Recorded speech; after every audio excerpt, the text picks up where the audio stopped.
खुशामदीद, बहुत बहुत शुक्रिया हमारे साथ जुड़ने के लिए। गुलिस्तान न्यूज आप देख रहे हैं। इलेक्शन 2024 यानी लोकसभा इंतखाबात पर दिन भर हमारी नजर रही और पूरे मुल्क के अंदर आज 6 अलग अलग रियासतों और 2 मरकज के जेर इंतजाम इलाकों यानी यूटीज, जिनमें लद्दाख भी शामिल है और जम्मू कश्मीर, यहां पर आज पोलिंग हुई और साल 2024 के 5 फेसेज इन इंतखाबात के निकल चुके हैं। जबकि जम्मू कश्मीर के अंदर आप देखेंगे तो 4 फेसेज में पोलिंग हुई है। 7 मई को जो पोलिंग होनी थी वो 25 तारीख को होगी, जो 5वां फेज जम्मू कश्मीर के लिए होगा। लेकिन पूरे दिन की जो सूरत हाल रही उसको भी हम देखेंगे कि कहां पर वोटिंग परसेंटेज क्या रही। 2019, 2014, 9 और 4 के रिकॉर्ड्स टूटे हैं। अलग अलग डिस्ट्रिक्ट से आज कुछ अच्छी खबरें और बड़ी खूबसूरत तस्वीरें आई, उस तरफ भी चलेंगे। और बदलाव के नारों या तब्दीली की बातों के बीच दिल्ली से भी कुछ ट्वीट्स बैक टू बैक आए। पॉलिटिकल रिएक्शंस भी दिन भर सारी सरगर्मियों पर हमारी नजर अलग अलग इलाकों में रही। लेकिन शाम होते होते जो परसेंटेज हम तक पहुंची, ऑफिशियल कंफर्मेशन हुई, वो भी सामने आपके रखेंगे थोड़ी देर में। मगर एक एक करके शुरुआत जरा बड़ी खबर के साथ करेंगे कि लद्दाख के साथ साथ जम्मू कश्मीर दोनों यूटीज के अंदर तमाम पिछले रिकॉर्ड्स टूटे हैं और बम्पर वोटिंग हुई है। 2004, 2009, 14 और 19 के तमाम रिकॉर्ड्स टूटे हैं। अगरचे 41 या फिर 70% के आसपास लद्दाख और जम्मू कश्मीर की जो पुराना डेटा था, रिकॉर्ड्स बताते थे कि इतनी पोलिंग हुई, लेकिन आज 5वें फेज में बारामूला नॉर्थ कश्मीर वाली सीट पर और लद्दाख यूटी के अंदर तमाम रिकॉर्ड्स शाम होते होते टूट गए। 22 उम्मीदवारों की किस्मत का फैसला 4 जून को होगा। ईवीएम में इनकी किस्मत का फैसला कैद हो चुका है। दूसरी तरफ लद्दाख में आप देखेंगे तो वहां पर पिछले रिकॉर्ड्स टूटे और 70% से ज्यादा पोलिंग जो लद्दाख के अंदर हुई है यूटी में, और वहां पर भी ये पहला बड़ा चुनाव था यूनियन टेरिटरी बनने के बाद। इसके अलावा तस्वीरें अलग अलग इलाकों की आप देखेंगे। पूरे दिन जो कवरेज रही ग्राउंड जीरो से 18 जो असेंबली कॉन्स्टिट्यूंसीज नॉर्थ कश्मीर की थी वहां की, लद्दाख के अंदर पोलिंग बूथ पर लंबी लंबी कतारें, जिनमें मुअम्मर अफराद थे, खवातीन थी, बच्चे थे और जिन लोगों के लिए घरों के अंदर भी इंतजाम पिछले दिनों किए गए, उनमें से भी ज्यादातर लोग दिखे जिनने वोट कास्ट करना आज पोलिंग बूथ पर जाकर ही पसंद किया। बहुत सारे लोग ऐसे थे।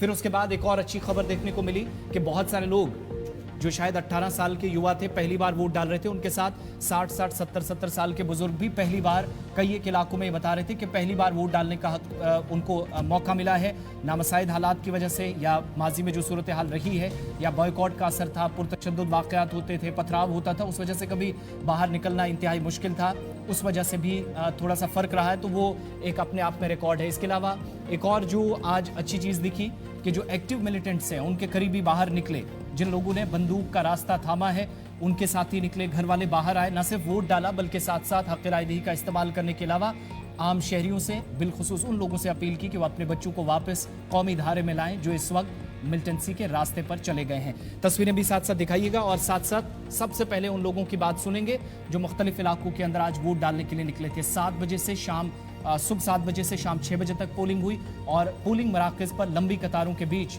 मुख्तलिफ इलाकों से इतलात मौसूल हुई कि हर एक ज़िले में नॉर्दर्न बेल्ट के अंदर हर एक कॉन्स्टिट्यूंसी के अंदर 50% से ज्यादा पोलिंग, और डिस्ट्रिक्ट वाइज आप देखेंगे कुछ एक एरियाज में 50 से थोड़ा सा कुछ एक आंकड़े कम, लेकिन ज्यादातर इलाकों में 50% या इससे ज्यादा पोलिंग हुई है। ये एक अच्छी जो पॉजिटिव चीज आई इस जो शाम होते होते रिजल्ट्स हम तक पहुंचे।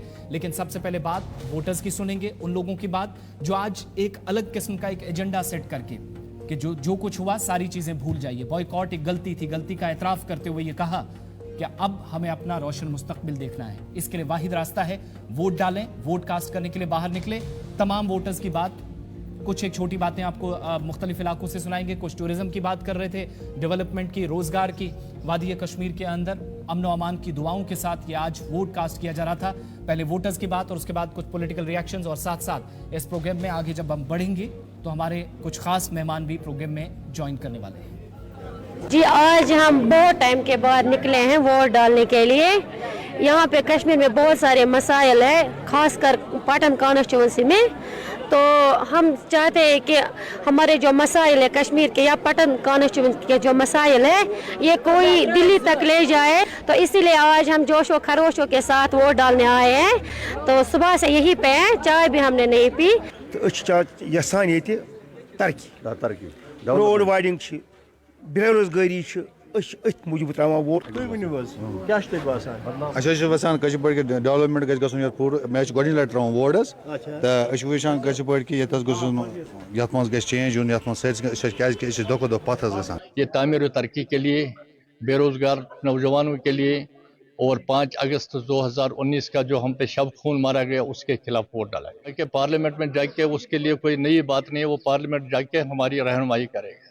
तामीरी तरक्की का तो कोई नाम निशान नहीं है। अभी जब वोट पड़ेगा तब कोई हुकूमत आएगी, कोई सरकार बनेगी, तब कोई तामीरी तरक्की और खासकर नौजवानों के लिए जो बेरोजगारी है उसका कोई सद्भाव हो जाएगा। मेरा नाम कमरदीन मरीड है। मैंने ये जानकर के तरक्की और खुशहाली के लिए हमारा वोट है और यहाँ अमन अमान कायम करने के लिए आज तक हर एक वोट मैंने कास्ट किया है, कोई भी वोट ज़ाया नहीं किया।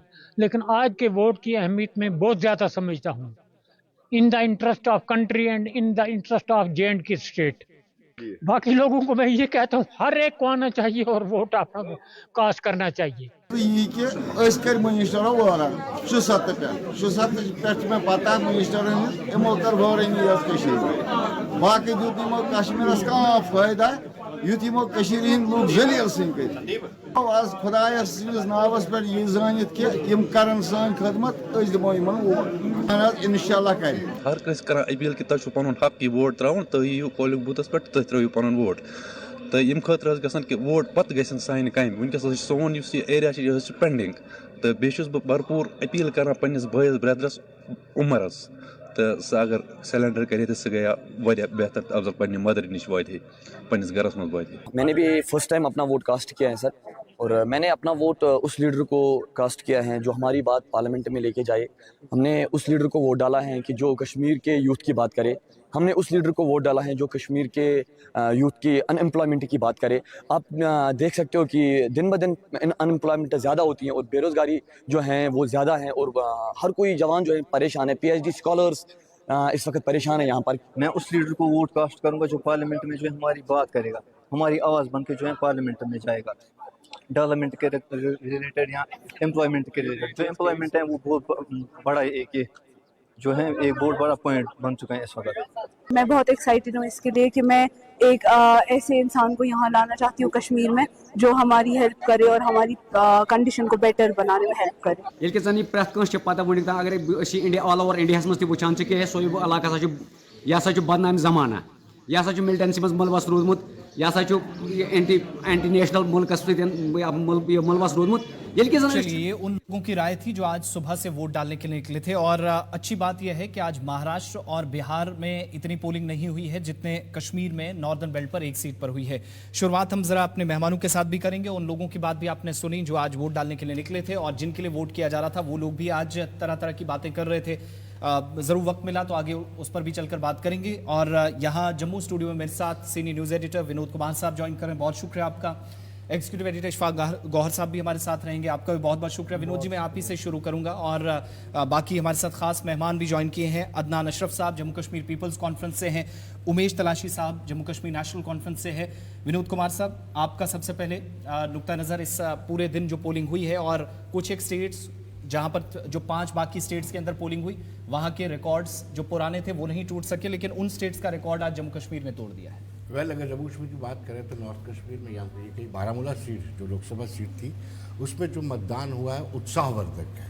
हमें ये मान के चलना चाहिए कि श्रीनगर सीट में 38% हुआ था और इसमें 55% से ज़्यादा मतदान हुआ है। तो ये उत्साहवर्धक है और मुझे लगता है कि लोगों को फेथ है डेमोक्रेसी पे और अपना फेथ जाहिर करते हुए अपना वोट कास्ट किया है। दूसरा सिर्फ ये भी है कि वहाँ पर एक लंबे अंतराल या लंबे संघर्ष के बाद जो पहाड़ी ट्राइब्स था उनको ST का स्टेटस मिला और केंद्र सरकार ने ये इनको स्टेटस दिलवाया था। वोट हालांकि किसको दिया है ये भगवान जानता है और 4 तारीख को ये पता चलेगा, लेकिन ये भी एक उत्साह का बड़ा कारण हो सकता है।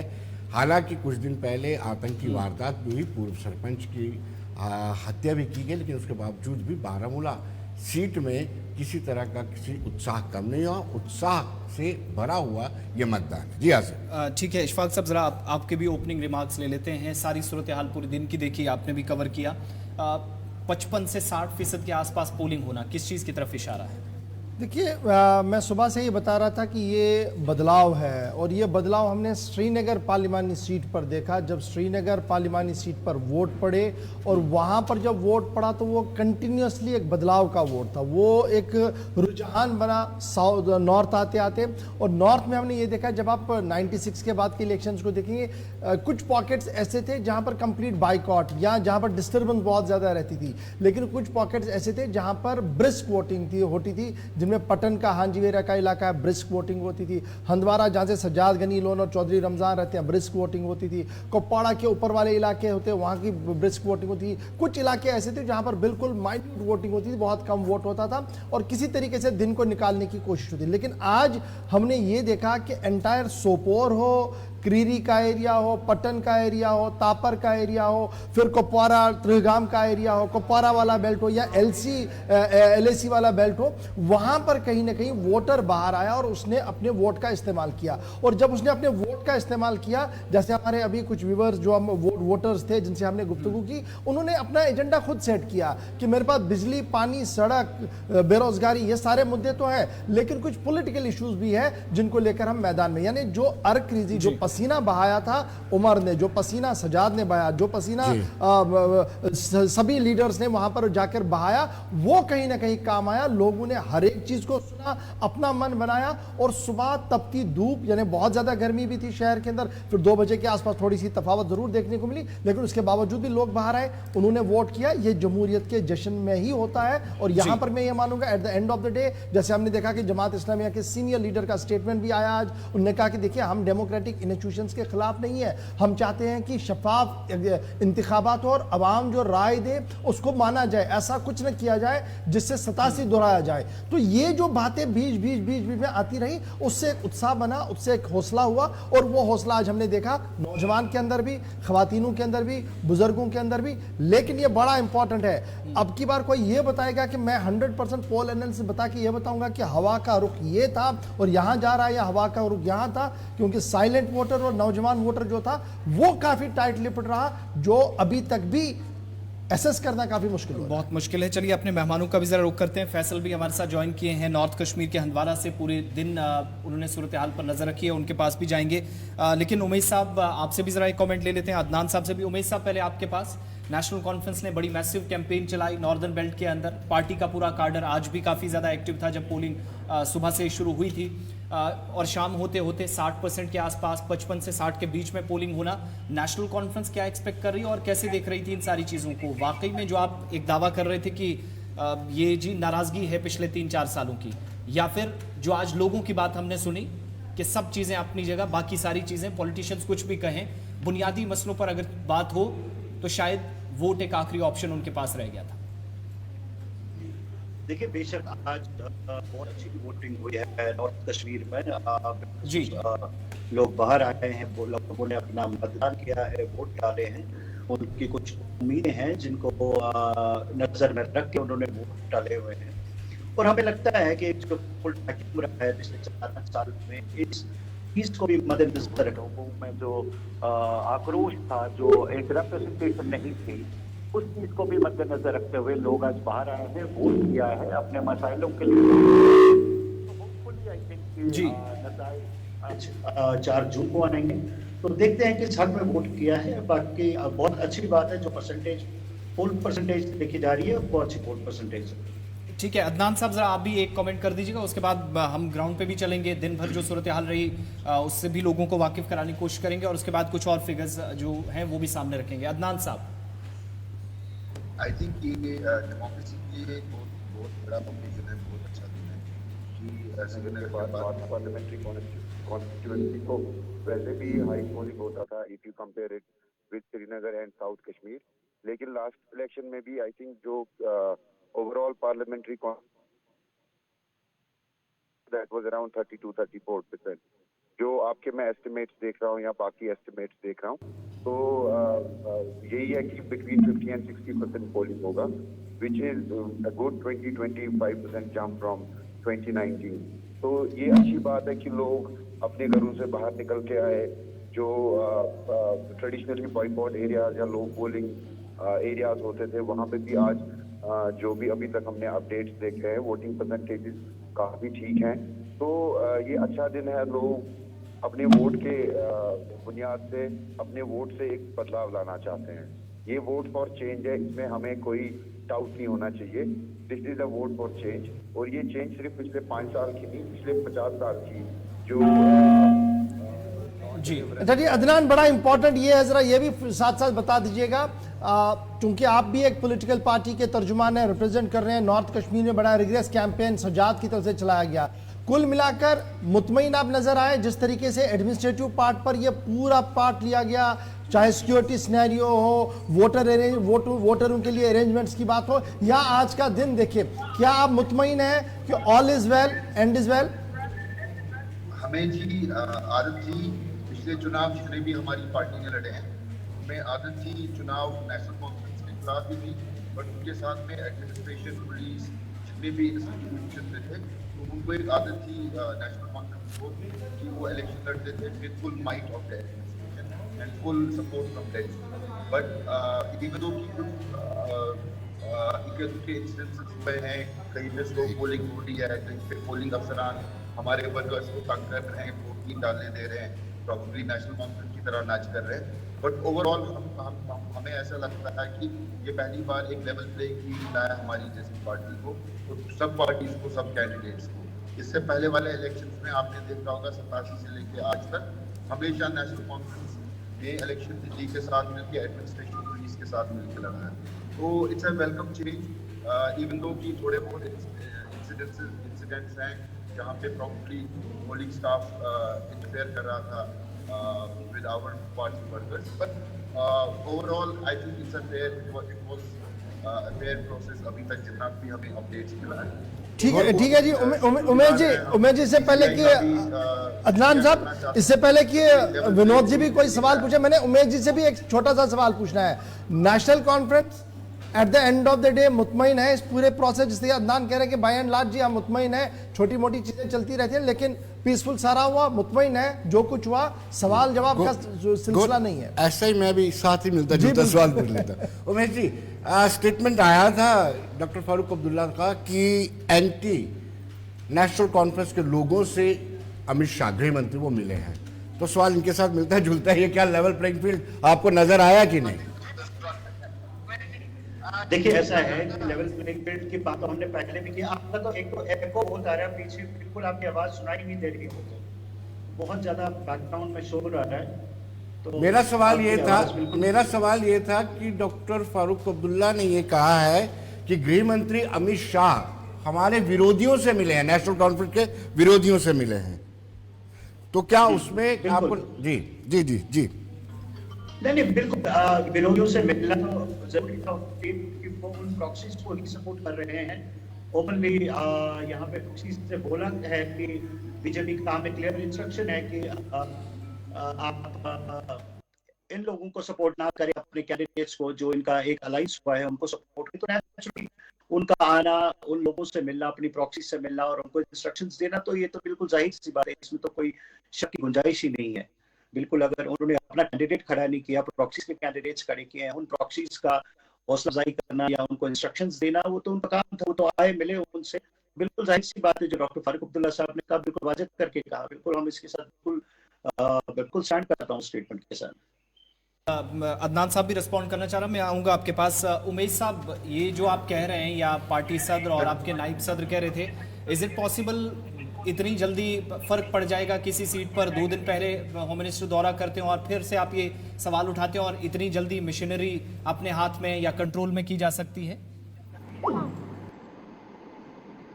ये सवाल पूछने की जरूरत ही नहीं है। हिंदुस्तान में किस तरह से मशीनरी और किस तरह से एडमिनिस्ट्रेशन का यूटिलाइज होता है ये तो बिल्कुल क्लियर है। ये तो आप हमसे ज्यादा आप जर्नलिस्ट को पता है कि किस तरीके से मीडिया एडमिनिस्ट्रेशन का किस तरीके से मैं रोक रहा हूँ आपको। अदनान पहले तो एक रेस्पॉन्ड कर दे। अदनान, मैंने फिर दोनों से आपसे दोबारा एक सवाल भी पूछे, विनोद जी भी कुछ काउंटर करेंगे इस सवाल को लेकर, फिर से अपने नुमाइंदों के पास भी चलेंगे। अदनान, ये जो बात जिस तरीके से नेशनल कॉन्फ्रेंस दोबारा आज eight the end of the day कह रही है और आप अभी कह रहे थे कि जनाब थोड़ी देर में ये सारी सिलसिले शुरू हो जाएंगे, हो तो गया सिलसिला शुरू, किस तरीके से रेस्पॉन्ड करेंगे आप इस पूरे एलिगेशन को, क्योंकि सीधे लेवल ऑफ एलिगेशन है जो लगाया जा रहा है? पहले तो मुझे इस सवाल से आपत्ति है विनोद जी के, क्योंकि आप कहीं ना कहीं इंसल्ट कर रहे हैं कश्मीरी, चाहे वो कश्मीरी हो या जम्मू का हो या लद्दाख का हो। एक वोटर की इंटेलिजेंस को आप इंसल्ट कर रहे हैं कि अमित शाह जी 2 दिन पहले आके, क्या फिर यहाँ पे सारे कश्मीरी अमित शाह जी के बोलने पे वोट डालते हैं? ये जो आज आप पोलिंग परसेंटेजेस देख रहे हैं, तो क्या नेशनल कॉन्फ्रेंस ये बोलना चाहती है क्योंकि अमित शाह जी आए तभी इतने कश्मीरी वोट कर रहे हैं? फिर तो वो विंडिकेट करते हैं ना अमित शाह जी के स्टेटमेंट्स को कि सारा कश्मीर हमारे साथ है। ये तो देखिए, मेरी बात सुने, इनको मैंने कहा इनको आदत है रिग करने की, इनको आदत है police, administration, judiciary, institution, election commission के साथ मिलकर इलेक्शन लड़ने की। तो इनसे रहा नहीं जा रहा है कि इनसे रहा नहीं जा रहा है कि क्यों ऐसे लेवल प्लेइंग फील्ड दिया जा रहा है। इनसे रहा नहीं जा रहा है कि क्यों सजाद गनी लोन साहब को 1 महीना पहले अरेस्ट क्यों नहीं किया जैसे पहले इलेक्शनों में होता था। इनको रहा नहीं जा रहा है कि क्यों पीपल्स कॉन्फ्रेंस के वर्कर्स को पीएसए में बंद किया जा रहा है जैसे फारूक अब्दुल्ला ने 87 में किया, 96 में किया। ये इनसे रहा नहीं जा रहा है कि कश्मीरी अपनी बात कंप्लीट करने दे। मेरी बात कंप्लीट करने दे, मेरी बात प्लीज कंप्लीट करने दे, मेरी बात कंप्लीट करने दे। ये आज कश्मीरी अपने फ्री विल से वोट कर रहा है, चाहे वो जिस पार्टी को वोट करेगी, आपको 4 जून को पता चलेगी। अरेस्ट करें या सजाद लोन साहब के मेरी बात मुझे कंप्लीट करने दे। तो आप ये अदनान, मैं आपका एक मिनट ले रहा हूँ। उमेश जी, फिर अदनान, यहाँ पीपल्स कॉन्फ्रेंस जो सवाल उठा रही है वो तो जेन्युइन सवाल है कि क्या भारतीय जनता पार्टी के रैंक 2 पर सीनियर मोस्ट आदमी जो है, जो मुल्क के वजीर दाखिला है, अमित शाह का जो बयान है, क्या हमने दिल जीत लिए हैं? तो क्या विद इन अ कॉल या विद इन अ सेकेंड्स उन दिलों पर कमांड कंट्रोल की गई श्रीनगर से, जो नॉर्थ के अंदर आपको खतरा लग रहा है? नहीं, खतरे की तो कोई बात ही नहीं है। नेशनल कॉन्फ्रेंस तो यही बोलना, यही पैगाम देना चाहती है लोगों के बीच में है। शायद अमित शाह साहब आए, उन्होंने यहाँ पे मैजिक वॉन्ड समझ में फैलाया और कश्मीरी वोट कर रहे हैं, ऐसा नहीं है।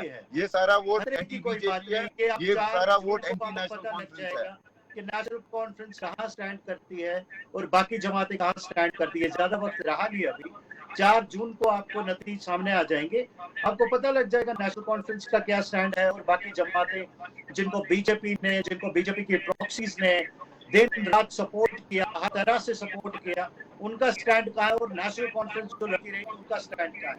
ये आपको 4 जून को नतीजे सामने आएंगे। अल्ताफ ठाकुर साहब भी हमारे साथ हैं भारतीय जनता पार्टी से। अल्ताफ साहब, आप तक आवाज पहुंच रही है? आप हमें सुन पा रहे हैं अल्ताफ साहब? यस, हाँ, सुन पा रहे हैं। चलिए, पहले जरा एक आपसे जो अभी तक आपने जो डिस्कशन हुई है वो सुनी भी होगी। 5वां फेज तो खत्म हो गया है, 60% के करीब पोलिंग, लेकिन वो जो इल्जामात का सिलसिला था, बीजेपी बड़ी क्वाइटली सारी सिचुएशन को देख रही थी, मॉनिटर कर रही थी। और ये जो इल्जाम है कि दिल्ली से चीजें कंट्रोल करने की कोशिशें हुई, फिर प्रॉक्सीज को यहाँ लाने कोशिश सारी है कि 2 बड़ी जमातें इंक्लूडिंग पीडीपी का भी यही इल्जाम था और नेशनल कॉन्फ्रेंस भी कह रही है कि सारे जो है उनको हराने की कोशिशें हो रही थी। एक तो इस इल्जाम पर रिस्पॉन्ड करें, प्लस जो आज रिकॉर्ड, पहले हमने स्टेट्स का भी जिक्र किया, कहीं पर 25, कहीं पर 30% पोलिंग हुई, इंक्लूडिंग महाराष्ट्र और बिहार। जम्मू कश्मीर के अंदर 55+ आज गया है।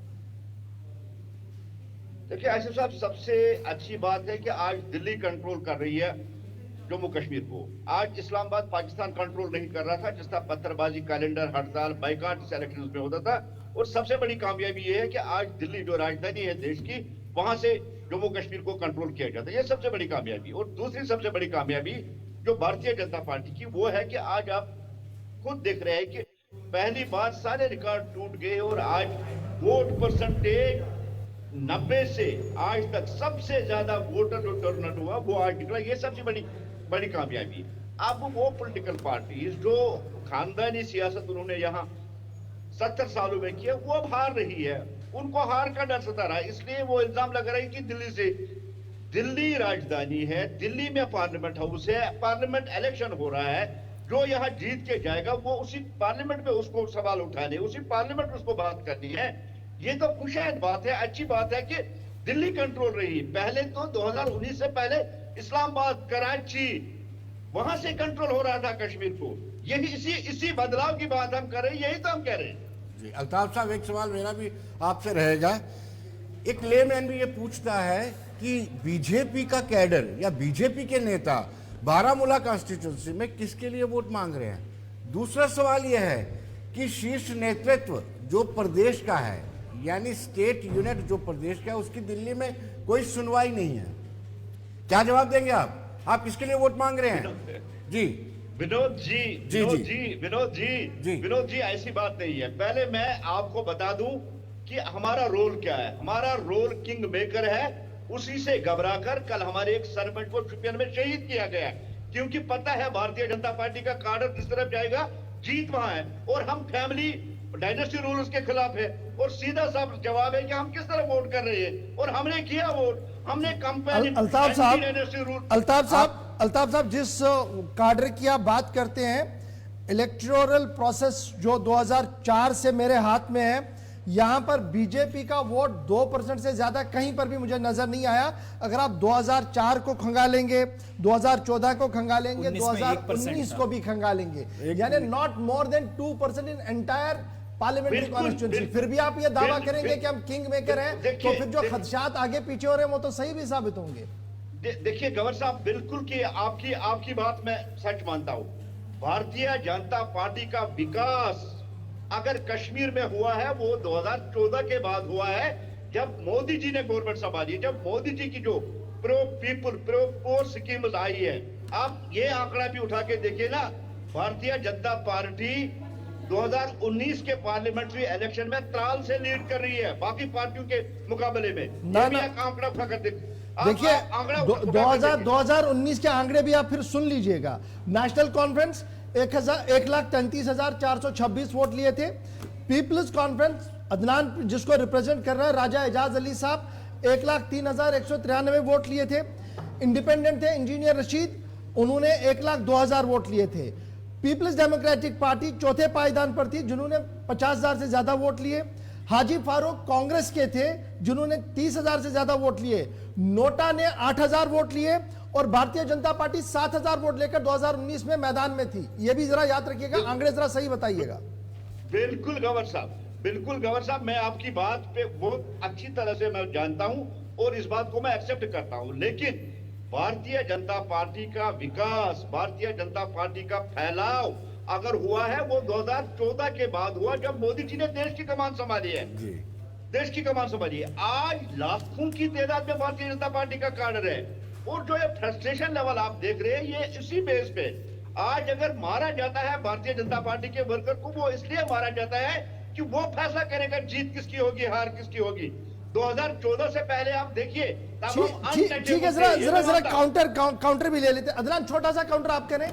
क्या वाकईतन भारतीय जनता पार्टी एक मेजर फैक्टर है नॉर्थ के अंदर, और ये मेजर बिना पोल कैंपेन किए हुए भी एक मेजर रोल प्ले कर सकती है, बड़े भाई का रोल प्ले कर सकती है इलेक्शन में? बिल्कुल नहीं। इनने पिछली बार 1% वोट लिया है 19 में। श्रीनगर से इनने 500 वोट लिए थे। ये देखिए, ये जो मिथ है ना, ये मॉरल जस्टिफिकेशन नेशनल कॉन्फ्रेंस तैयार कर रहा है बीजेपी के लिए, क्योंकि उनको बाद में अलायंस में जाना है।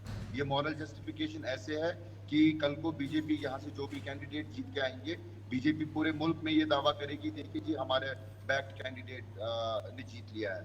उसमें उनको मॉरल एक्सेप्टेंस मिलेगा पूरे मुल्क में। अगर वो यहाँ पे इलेक्शन लड़ते और 5,000 या 3,000 या 4,000 वोट लेके वो मुल्क के लोगों को ठीक है जी, बस मैं समझ गया, बात आ गई। उमेश तलाशी साहब, पीपल्स कॉन्फ्रेंस कह रही है कि जनाब ये तो सवाल ही नहीं है। बीजेपी कह रही है कि जनाब हम तो किंग मेकर है, तो आप कहां पे? फिर तो आपका दावा भी कहीं साबित नहीं है। गवर साहब एक सेकंड में बात खत्म करूंगा मैं आऊंगा। ठाकुर साहब दोबारा भी आपके पास आएंगे, बस 1 मिनट में आपके पास आ रहा हूं। एक सेकंड बात करूंगा मैं अदनान साहब को जवाब देना चाहता हूं। जी, कैरी ऑन करें। एक शेर से इनको मैं इतना ही बोलना चाहता हूं, ये कैसा दस्तूर है तेरी महफिल में जबानबंदी का कि सच्ची बात करने को तरसती है जबान में भी। चलिए जी, इसी शहर पर जरा हम छोटा सा ब्रेक लेंगे। ये जबानबंदी है या दस्तूर है या हालात ऐसे हैं, इस पर हम भी डेस्क पर बात जरूर करेंगे। छोटा सा ब्रेक होगा, ब्रेक के बाद जरूर हमारे साथ ज्वाइन कीजिएगा दोबारा।